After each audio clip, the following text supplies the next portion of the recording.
말씀 봉독하신 대로 로마서 4장 본문 말씀을 가지고 함께 아브라함의 믿음에 대해서 조금 더 살펴보려고 합니다.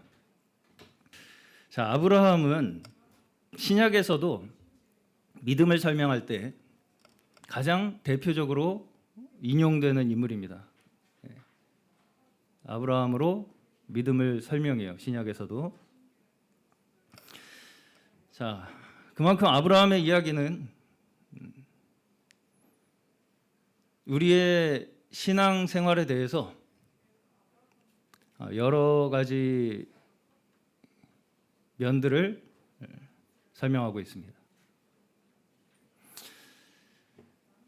자, 특별히 이제 이 아브라함이 왜 중요한가? 창세기 1장에서 시작된 창조에서부터 노아의 홍수까지, 그러니까 아브라함 바로 직전까지의 역사에서는 믿음이란 말이 나올까요? 안 나올까요? 안 나옵니다. 안 나와요. 창세기 15장 6절에서 처음 아브라함의 믿음을 하나님께서 보셨다라고 하는 말씀 구절로 처음 등장합니다. 자, 여기서 이제 우리가 먼저 좀 알아야 할 것이 무엇이냐면 아담부터 노아까지의 역사를 뭐라고 우리가 부르냐면 아담부터 노아, 창세기 1장부터 11장까지 뭐라고 부르냐면 원역사라고 부릅니다. 원시 역사. 네. 그래서 왜 우리가 이 부분을 원역사라고 부르냐면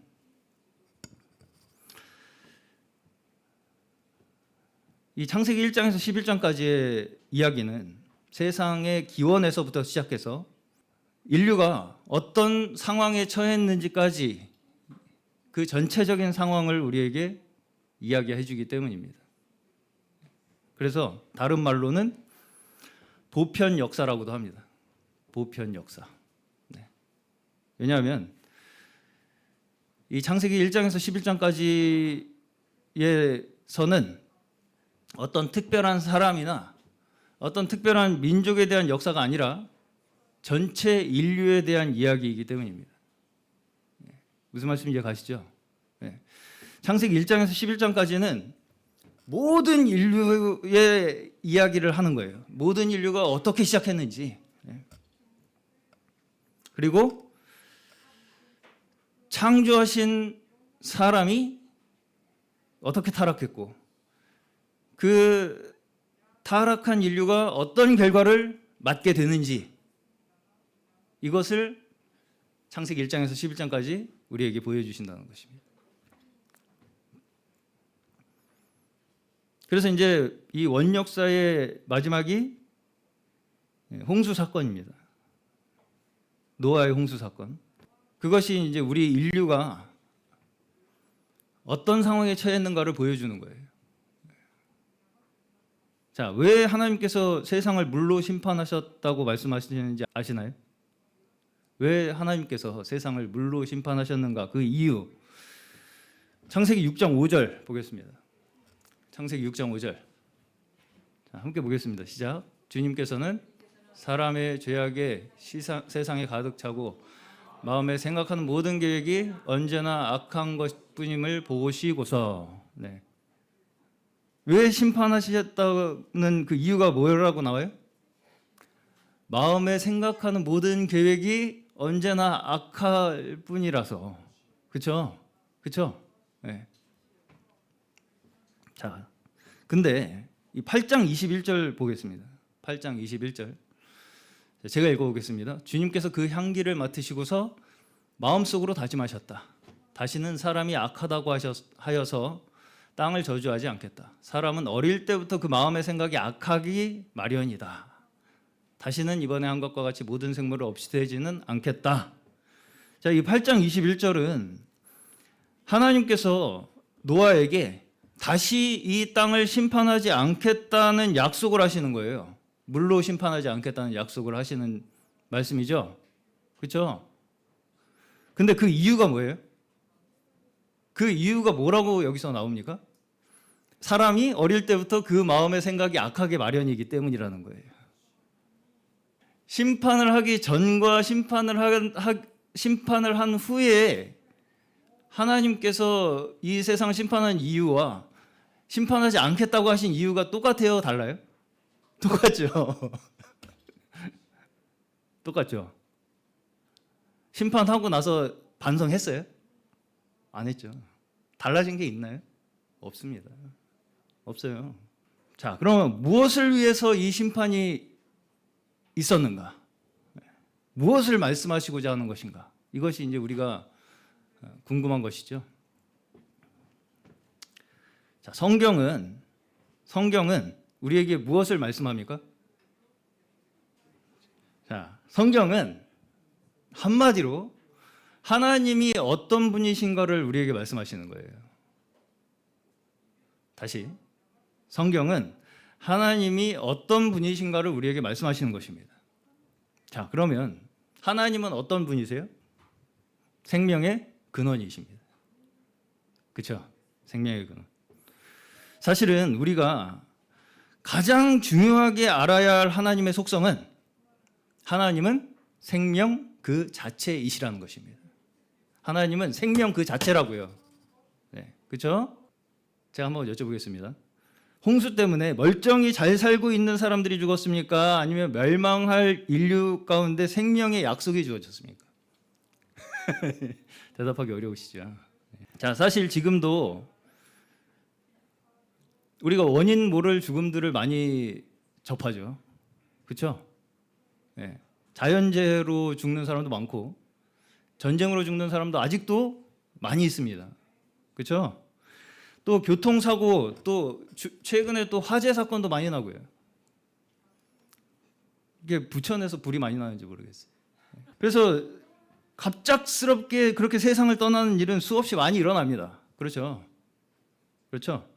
자, 이런 일들을 볼 때 여러분께서는 어떤 생각이 드십니까? 이렇게 갑작스럽게 세상을 떠날 때, 떠나는 일들을 접할 때 하나님께서 멀쩡히 잘 사는 사람을 왜 데려가시나? 이렇게 생각이 드십니까?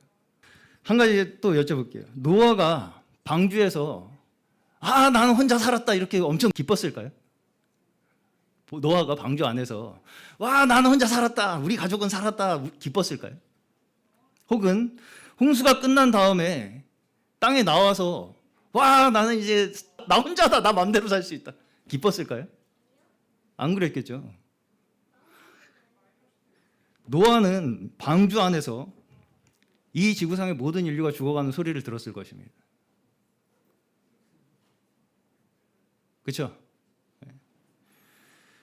그리고 홍수가 끝나고 나서 노아와 자기 가족만 살아남아서 그 홍수가 휩쓸고 간 땅을 보면서 무슨 생각이 들었겠습니까?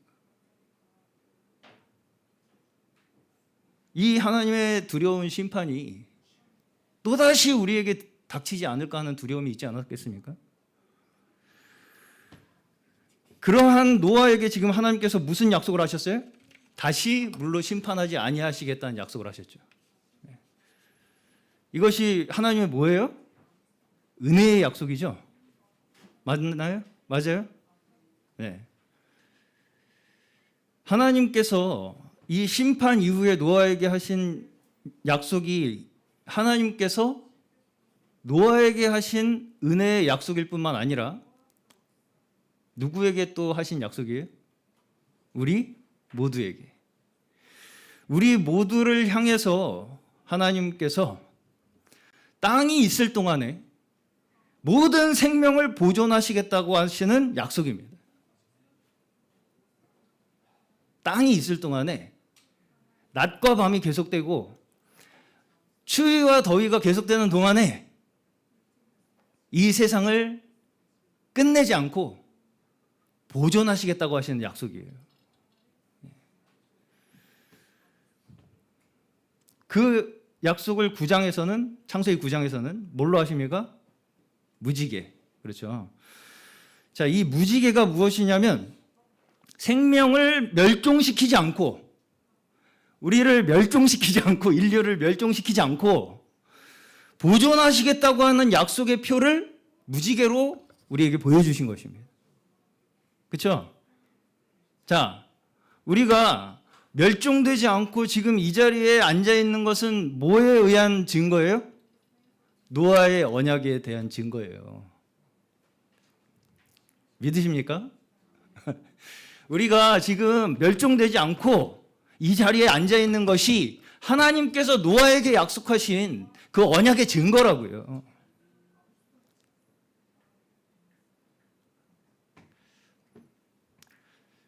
자, 창세기 2장에서는 사람이 생명을 얻는 장면이 나옵니다. 어떻게 하나님께서 생명을 주세요? 코에 생기를 불어 넣으셔서. 네. 우리의 생명이 어디에서 나왔어요? 우리의 생명이 어디서 나왔어요? 하나님께 나왔잖아요. 하나님께서 그 생기를 우리 코에 불어 넣으셔서 우리가 생명이 되었다고요. 그렇죠? 맞아요? 네. 저희가 아브라함에 대해서 계속해서 말씀을 살펴보았습니다. 최근에. 자, 그런데 사실은 아브라함의 이야기들은 다 무엇으로 우리가 이해해야 하냐면 이 창조 원리로 이해해야 하는 거예요. 아브라함의 이야기는 다 창조 원리로 이해해야 한다는 것입니다. 자, 저번 주에 제가 하나님께서 아브라함에게 하신 약속들의 공통점이 뭐라고 말씀드렸습니까? 하나님께서 아브라함에게 하신 약속의 공통점, 자손에 대한 약속이었습니다. 자손, 그렇죠? 네. 기억나시죠? 그러면 이 자손에 대한 약속이 아브라함에게만 해당될까요? 오늘은 이제 조금 더 확장을 해서 한번 살펴보겠습니다. 창세기 1장 28절, 하나님이 그들에게 복을 베푸셨다. 하나님이 그들에게 말씀하시기를 뭐라고요? 생육하고 번성하여 땅에 충만하여라. 생육하고 번성하여 땅에 충만하여라. 이거 자손에 대한 축복입니까? 아닙니까? 축복이죠? 맞습니까? 네. 다음에 3장 15절. 여자의 후손이 뱀의 머리를 상하게 할 것이다. 후손에 대한 약속이죠. 후손에 대한 약속이죠. 맞습니까? 네. 그리고 20절. 아담이 그의 아내 이름을 하와라 불렀으니 그는 모든 산자의 어머니가 됨이더라. 후손에 대한 약속이죠. 그렇죠? 네. 자, 아담과 하와가 지금 타락하여서 죽을 운명에 처했죠. 아담과 하와가 타락해서 죽을 상황에 처했잖아요. 그 상황에서도 하와가 뭐가 돼요? 모든 산자의 어머니. 자, 여기서 아담이 아내를 모든 산자의 어머니라고 부른 이유가 무엇이겠습니까? 아담이 하와를 볼 때 모든 산자의 어머니라고 부른 이유가 뭐겠어요? 자, 아담 입장에서 봤을 때 아담 입장을 한번 생각해 보세요. 자기 자신이 지금 하나님의 명령을 어겨서 타락해서 죽어야 할 운명에 처했죠. 그죠? 네. 근데 하나님께서 어떻게 하신다는 것을 깨달았어요? 우리의 생명을 지금 끝내지 않으시고 이어가실 것이라고 하는 것을 깨달은 거예요. 맞습니까? 하나님께서 우리가 타락해서 죽어야 되는 운명인데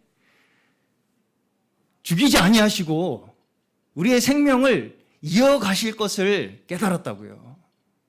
그걸 깨닫고 하와를 보고 모든 산자의 어머니라고 부른 거예요. 다시 말해서 지금 아담이 깨달은 것은 무엇이냐면 생명을 내가 만들 수 있는 것도 아니고 하와가 만들 수 있는 것도 아니고 전적으로 하나님께서 우리에게 주시는 것이 생명이라는 것을 깨달은 것입니다. 그 증거를 누구에게 주셨어요? 하와를 통해서 낳을 자녀를 통해서. 하와를 통해 낳을 자녀를 통해서 하나님께서 우리에게 생명을 지속하실 것이라는 약속의 증거를 주셨다고요. 이해 가시죠? 이해 가십니까? 네. 이것은 아담이나 하와가 절대로 결탄코 자기 힘으로 생명을 만들어낼 수 없다는 것을 이야기하는 것입니다. 자기 힘으로 절대로 생명을 만들어낼 수 없다. 이걸 고백하는 거예요, 지금 아담이. 지금 아담과 하와에게 있어서 자기 자신들을 통해서, 아담과 하와 자신들을 통해서 또 다른 생명이 태어난다는 것이 어떤 것을 의미하는 것일까를 한번 생각해 보신 적이 있으십니까? 아담과 하와에게 하나님께서 자녀를 주셔. 우리에게 자녀를 주시네. 또 다른 생명을 태어나게 하시네. 이것이 아담과 하와에게 어떤 의미가 되었을까? 이걸 한번 생각해 보신 적 있으시냐고요. 좀 있으면 아빠가 되실 남진희 집사님, 어떤 의미가 아이를 보면 생각나시겠습니까? 자, 아담에게 있어서 자녀를 볼 때에, 아담이 자녀를 볼 때 뭘 확인하게 된다는 거예요? 하나님께서 우리에게 생명을 주신다고 하시는 그 약속을 확인하게 된다고요. 되게 당연하게 생각하시잖아요. 우리는 자녀가 계속 태어난다는 것이 그냥 내가 난다고 생각하잖아요. 하나님께서 안 주시면 가능해요? 불가능해요? 불가능하죠. 하나님께서 아담과 하와에게 지금 자녀를 주시는 것만으로도 아담과 하와는 하나님께서 우리를 통해서 계속 생명을 이어가시려고 하시는구나, 이 약속의 증거를 확인하게 되는 것이라고요. 자, 다시 말해서 하나님께서 사람에게 하시는 그 영생의 약속이 무엇으로 지금 증거돼요? 하나님께서 사람에게 영생의 약속을 하시는데 그 증거를 뭘로 하신다고요? 자손으로, 자녀로요. 자녀. 무슨 말씀인지 가시죠?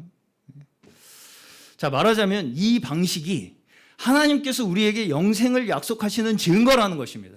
우리에게 계속해서 자녀를 통해 우리의 생명을 이어가도록 하시는 것이 하나님께서 우리에게 영생을 약속하시는 증거라고요. 실감이 잘 안 나시죠, 지금? 네.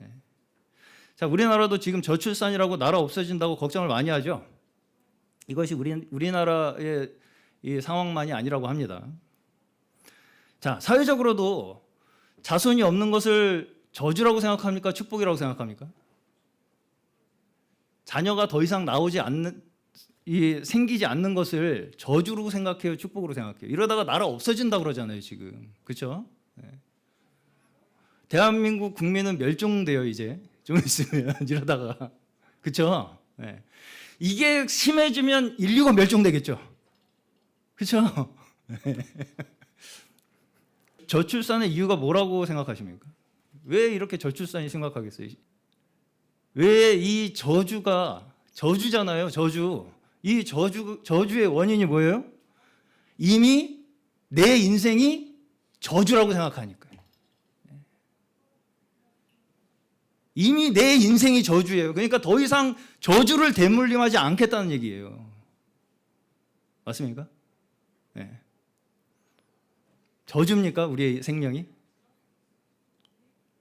이것이 절대 우리 결단코 우리 자신의 스스로의 힘으로 벗어날 수 없는 우리 저주의 굴레입니다. 타락의 저주의 굴레예요, 이게. 그러니까 이런 식으로 가면 인류는 멸종한다는 얘기입니다.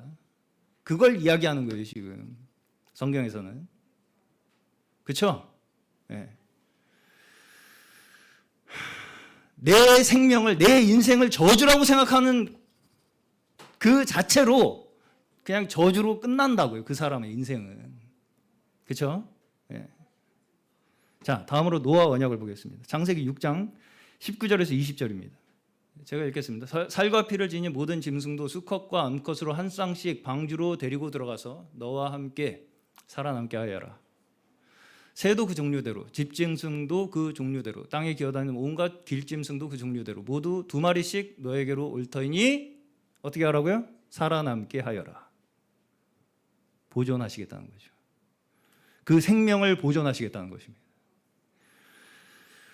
그리고서 8장 17절에 보시면 너와 함께한 모든 혈육 있는 생물 곧 새와 가축과 땅에 기는 모든 것을 다 이끌어내라. 이것들이 땅에서 생육하고 땅에서 번성하리라. 이렇게 말씀을 하십니다. 어디서 들어본 것 같죠? 어디서 들어봤어요? 창조하실 때, 창세기 창조하실 때 생육하고 번성하라. 그렇죠? 아담을 창조하셨을 때와 거의 같은 내용을 홍수 심판이 끝난 후에 노아에게 다시 하시죠. 그렇죠? 그대로 반복하시잖아요. 자, 다음 출애굽기 20장 6절입니다. 그러나 나를 사랑하고 나의 계명을 지키는 사람에게는 수천대 자손에 이르기까지 한결같은 사랑을 베푼다. 이거 누구에게 하신 언약이에요? 모세에게 하신 언약이에요. 오늘 주요 성경의 언약들을 살펴볼 겁니다. 모세에게 하신 언약 자손의 축복입니까? 아닙니까? 자손의 언약이죠. 자손을 위한 언약이죠. 네. 다윗 언약입니다. 사무엘하 7장 12절. 너의 생애가 다하여서 내가 너의 조상들과 함께 붙이면 내가 네 몸에서 나올 자식을 후계자로 세워서 그의 나라를 튼튼하게 하겠다. 자, 아브라함 언약뿐 아니라 모든 구약의 언약의 공통점이 무엇입니까? 자손의 언약이죠. 자손의 축복이죠. 그렇죠? 신기하죠. 네. 자, 여기서 우리는 무엇을 지키려고 하시는 것을 볼 수 있느냐면 생육하고 번성하라고 하신 하나님의 창조의 축복을 지키시는 하나님의 신실하심을 우리가 볼 수 있는 것입니다.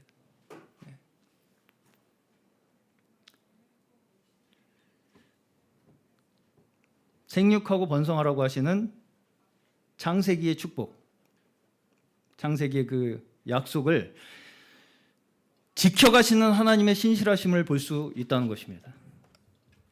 자, 그러면 신약은 어떻습니까? 저번 주에 우리가 갈라디아서 3장 16절 보았습니다. 갈라디아서 3장 16절. 이 약속들은 아브라함과 그 자손에게 말씀하신 것인데 여럿을 가리켜 자손들이라 하지 아니하시고 오직 한 사람을 가리켜 내 자손이라 하셨으니 곧 그리스도라. 이 약속들이 가리키는 자손이 한 사람인데 누구라고요? 예수 그리스도.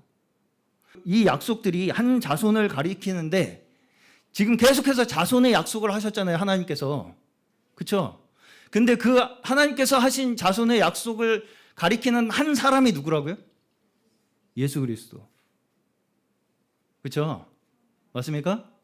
네.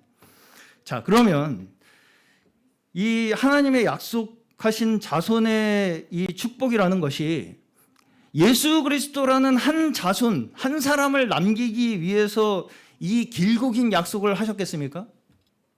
이 길고 긴 약속을 예수 그리스도라는 한 자손을 남기기 위해서 하셨을까요? 자, 그것이 결국은 우리가 알아야 할 복음의 핵심적인 내용입니다. 자, 이 복음의 핵심적인 내용을 구체적으로 보여주는 사건이 바로 아브라함으로부터 시작되는 이야기입니다. 자, 아브라함을 왜 부르셨습니까? 아브라함을 부르신 목적이 뭐예요? 이삭을 얻기 위해서예요. 결과적으로, 그렇죠? 이삭을 얻기 위해서라고요. 계속해서 하나님께서 아브라함에게 뭘 약속하세요? 자손을 약속하시잖아요. 결국은 하나님께서 아브라함을 부르신 이유는 아브라함을 통해서 이삭을 얻기 위해서예요. 그렇죠? 아브라함이 훌륭해서 부르신 게 아닙니다. 하나님께서 아브라함을 부르신 이유는 하나님께서 우리에게 주시고자 하시는 생명이 무엇인가를 알려주시기 위해서 아브라함을 부르신 것입니다. 그렇죠? 이삭을 통해서 너에게 내가 어떤 생명을 줄 것이라고 하는 것을 보여주시기 위해서 아브라함을 부르신 거라고요. 자, 아브라함과 사라는 어떻게 만나서 결혼했습니까? 아시나요? 아브라함과 사라가 어떻게 만나서 결혼했는지 아시는 분? 성경에 안 나옵니다. 아브라함을 부르실 때부터 이미 그 둘은 부부였어요. 네. 그 상황 속에서 하나님께서는 아브라함에게 먼저 내가 너에게 자손을 주겠다라고 하시는 약속을 하신단 말이에요. 그렇죠? 그러면 한 가지 또 물어보겠습니다. 이 약속에 사라가 포함이 돼 있겠습니까? 안 돼 있겠습니까? 이 약속에 사라가 포함이 돼 있겠어요? 안 돼 있겠어요? 돼 있죠. 정답. 당연히 포함이 되어 있습니다. 그 근거가 무엇입니까? 그 근거가 뭐예요? 창세기에서 하나님께서 아담과 하와를 창조하실 때 남자가 여자가 한 몸이 되어서, 그렇죠? 그 속에서 생명이 이어지도록 하신 그 창조 원리에 의해서 하나님께서는 아브라함에게 너에게 자손을 주시겠다고 하실 때 그 안에 이미 사라는 포함이 되어 있는 거예요. 그 언약 속에. 그렇죠? 그렇죠? 네. 근데 아브라함은 알아듣습니까? 못 알아듣습니까? 못 알아들어요. 이것이 인류의 타락의 결과입니다. 나 따로 마누라 따로. 그렇죠? 네. 그렇죠? 네. 아브라함한테만 얘기했으니까 아브라함이 어떻게 해서든 나오면은 아브라함 자녀지. 그렇게 생각하는 것이 타락한 인류의 사고방식입니다. 그래서 아브라함이 자기 살자고 아내를 2번이나 팔아먹게 되는 것입니다. 그렇죠? 근데 왜 그러면 하나님께서 그 위기를 벗어나게 해주셨어요? 사라가 팔려가잖아요. 거기서 하나님께서 왜 사라를 구해주셨겠어요? 이삭을 얻기 위해서. 자, 사라가 바로의 자녀를 낳는다. 아비멜렉의 자녀를 낳는다. 이삭이 나올 수 있어요, 없어요? 못 나오죠. 네. 아브라함에게 약속의 증거로 자녀를 주실 수가 없게 되죠. 무슨 말인지 이해 가시죠? 네. 이 모든 과정이 뭘 위해서라고요? 이삭 한 사람을 주시기 위해서. 자, 이스마엘을 낳고 나서 할례를 받습니다. 아시죠? 아브라함이 이스마엘을 여종 하가를 통해서 낳고 나서 할례를 받아요. 할례가 뭡니까? 할례가 뭔지 아시는 분? 우리 지연 학생. 할례가 뭐예요? 몰라.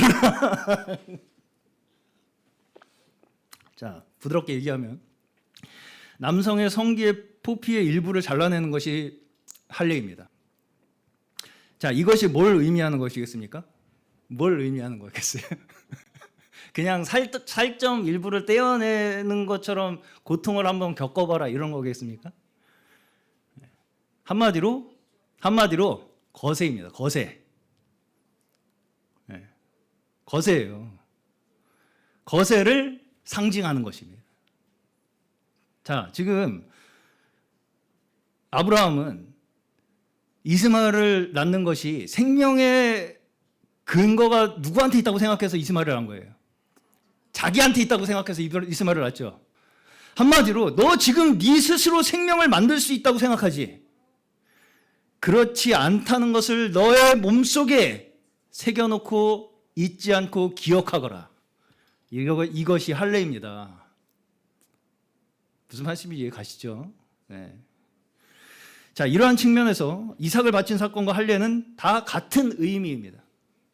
이삭을 바친 사건과 할례는 다 같은 의미예요. 자, 그러나 저번 주에도 설명드렸다시피 할례는 생명의 원인이 하나님께 있다는 것을 말씀하신다면 이삭을 바친 사건은 생명의 결과도 하나님께 있음을 나타내는 것입니다. 다시, 할례는 생명의 근원이 하나님께 있음을 이야기한다면 이삭을 바치는 사건은 생명의 결과도 하나님께서 주신다는 것을 우리에게 말씀하시는 것이라고요. 네. 주시는 건 하나님인데 어떻게 잘 해가지고 하는 건 나다라고 하는 게 아니라고요. 생명을 지속시켜 주시는 것도 하나님이시라고요. 아시겠습니까? 그리고선 이것이 이제 완전히 완성되는 사건이 무엇으로 나타난다고요? 예수 그리스도의 십자가. 예수 그리스도의 십자가에서 이 약속의 증거가 완성된다는 것입니다. 자, 아브라함의 이야기들을 보시면 결과적으로 우리에게 뭘 가르치는 것 같아요? 아브라함의 이야기를 전체적으로 살펴봤을 때 결국 하나님께서 우리에게 말씀하시고자 하는 것이 뭐라고 생각이 되세요? 생명의 근원이 어디인가? 생명의 근원이 어디인가? 자, 소돔과 고모라에서도 남자가 남자를 성적 대상으로 보고 폭동이 일어나죠. 그렇죠? 네. 이게 뭘 의미한다고 말씀드렸어요? 생명이고 뭐고 이제 다 내팽개쳐버리고 자기 자신만을 위한 쾌락 자체에 몰두하는 것. 그것이 이 소돔과 고모라의 음행의 죄라고 말씀드렸습니다. 나만을 위해서, 내 쾌락을 위해서 사는 것. 자, 당시에 다른 이방 종교에 있었던 제사 의식이 무엇이었냐면 자기 자녀를 제물로 바치는 것이었습니다. 네. 자기 자녀를 불에다가 태우는 거예요. 왜 태우겠어요? 왜 태우겠어요? 나 잘 먹고 잘 살겠다고. 왜 자녀를 태워요?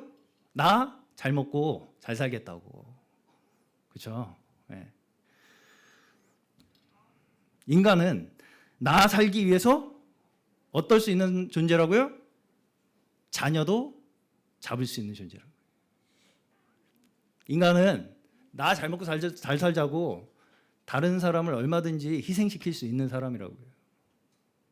그게 내 자녀라 할지라도. 지금도 마찬가지입니다. 어떤 방식으로든 내 자아 실현을 위해서, 내 세상 자랑을 위해서, 그것이 어떤 목적이 되었던 나를 위해서 자녀를 불에 던지는 일은 지금도 얼마든지 일어나는 일입니다. 그렇죠? 지금 세상은 어때요? 이혼하면 자녀는 누가 양육할 것이냐? 네가 키워라, 내가 키운다. 양육비 얼마 내놔라. 이게 너무 당연한 세상에서 살고 있죠, 우리는.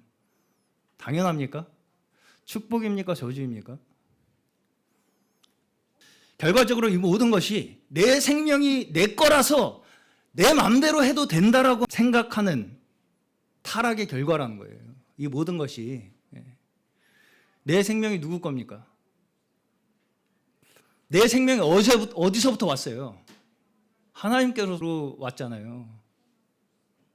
근데 이 세상은 지금 어떻게 생각한다고요? 내 생명이 내 거라고 생각한다고요.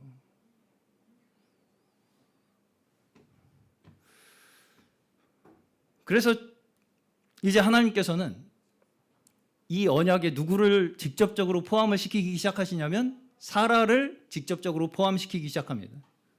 사라에게 직접 말씀하세요. 그래서 내가 너를 통해서 준다는 얘기야. 너를 통해서. 자, 이쯤 되면 하나님께서 아브라함을 어때요? 거의 멱살 잡고 강제로 믿음을 가르치신 것처럼 보이죠? 이 잡것이 못 알아들으니까 이제 다 일일이 알려줘야 돼. 숟가락 딱 먹여줘야 돼. 멱살 잡고 코 깨가지고 끌고 가서 믿음을 가르쳐야 되는 상황이라고요, 지금. 그렇죠? 네. 무엇을 가르치시기 위해서입니까? 무엇을 가르치시기 위해서요? 생명이 하나님께 있음을 가르치시기 위해서, 생명이 하나님께 있음을 가르치시기 위해서 지금 아브라함의 멱살을 잡고 하나님께서 그 믿음을 가르치고 계신다고요. 마지막에 이삭을 바치는 사건은 뭘 시험하시는 사건이에요? 뭘 시험하신다고 말씀에서 나오냐면 죽은 자를 살리시는 하나님이심을 믿도록 하시는 사건이라고 나와요. 네. 아브라함이 이삭을 바치도록 하시는 이 시험이 뭘 믿도록 하시는 사건이냐? 죽은 자를 살리시는 하나님이심을 믿도록 하시는 사건이라는 것입니다. 어떻게 하나님께서 죽은 자를 살리실 것을 아브라함이 믿을 수 있게 되었어요? 멱살 잡고 하나님께서 가르치셔가지고. 아브라함이 똑똑해서? 아니에요. 하나님께서 멱살 잡고 가르치셨어요. 너 못 알아들어. 두드러 맞아가면서 배웠어요. 자, 아브라함이 우리에게 주는 믿음의 교훈은 무엇이냐면 하나님께서 우리를 부르셔서 하나님께서 우리를 묶으셨다는 걸 가르치시는 거예요. 어디로? 하나님의 그 사랑의 관계 안으로. 하나님의 사랑의 관계 안으로 우리를 하나님께서 묶으셨다는 것을 우리에게 말씀하시기 위해서 아브라함의 이야기로 우리에게 가르치시는 것입니다. 심지어 그것이 우리가 부족하거나 우리가 뭘 잘못했다고 해서 그것이 절대로 깨지지 않는다는 것을 우리에게 말씀하시는 거예요. 그 관계가 우리가 잘못한다거나 우리가 부족하다고 해서 그 관계를 깨지 못한다는 것이 아브라함의 이야기를 통해서 우리에게 확인하시고 증거하시는 것입니다. 완전하고 무조건적인 사랑의 관계로 우리를 묶으셔서 하나님의 생명에 우리를 들어오게 하신 거예요. 그렇죠? 그렇죠? 네. 그것이 누구를 통해서 증거되었다고요? 그것이 누구를 통해서 증거됐어요? 아브라함은 이삭을 통해서 증거됐죠. 그렇죠? 그러면 우리에게는 누구로 증거됐어요? 예수 그리스도로 증거되신 거예요. 네. 우리 모두가 하나님께서 우리에게 보여주신 예수 그리스도라는 약속의 증거를 받은 자들인 줄로 믿으시기 바랍니다. 예수 그리스도는 믿음의 조건이 아니에요. 증거예요. 무슨 말씀인지 가십니까? 예수 그리스도는 너 예수 안 믿으면 지옥 가가 아니라 예수를 우리에게 보여주시고 증거하시기 위해서 예수 그리스도가 우리에게 오신 거라고요. 조건으로 걸기 위해서 예수 그리스도가 계신 게 아니라 예수 그리스도가 우리에게 오셔서 우리에게 나타내시고 증거하시는 증거로서, 약속의 증거로서 우리에게 오셨다고요. 예수 그리스도께서는. 그렇기 때문에 아브라함의 후손은 한 사람으로 귀결됩니다. 누구로 귀결돼요? 예수 그리스도. 아브라함의 후손, 이 약속의 자손은 한 사람으로 귀결되는데 그것이 예수 그리스도라는 거예요. 그렇기 때문에 결국 모든 믿음의 자녀들은 어디에 포함된다고 말할 수 있어요? 모든 믿음의 자녀들은 어디에 포함된다고 말할 수 있어요? 예수 그리스도 안에. 그래서 한 사람이라는 거예요. 예수 그리스도 안에. 자, 이삭도 혈통적으로는 예수님의 조상이죠. 그렇죠? 근데 자손으로 주시는 하나님의 약속의 증거로서는 예수 그리스도 안에 이삭이 포함되는 거예요.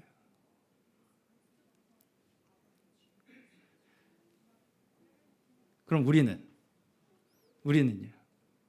우리도 지금 예수 그리스도 안에 포함된 뭐예요? 약속의 증거자들인 줄 믿으시기 바랍니다. 네. 우리도 이 땅에 지금 하나님께서 약속의 증거로 우리를 한 사람 한 사람을 두신 거예요. 우리에게 생명을 주셔서요. 우리가 서로를 하나님의 귀한 자녀들로 바라보도록 하시는 것이 하나님께서 우리에게 주시는 생명의 축복인 줄로 믿습니다.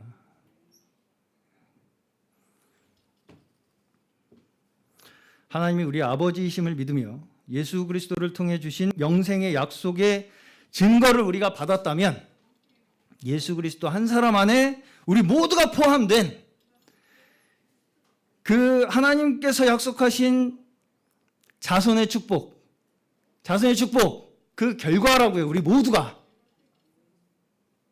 맞아요? 그럼 우리는 서로 볼 때 뭐가 돼야 돼요? 하나님께서 우리에게 주신 약속의 증거가 돼야죠. 그렇게 보신 적 있으십니까? 서로를? 네. 서로를 볼 때 하나님께서 이 사람을 보니까 하나님께서 나에게 생명의 축복을 허락하셨다는 약속이 증거가 되네 라고 하는 마음에 감사와 기쁨이 항상 넘치시기를 축원합니다. 네.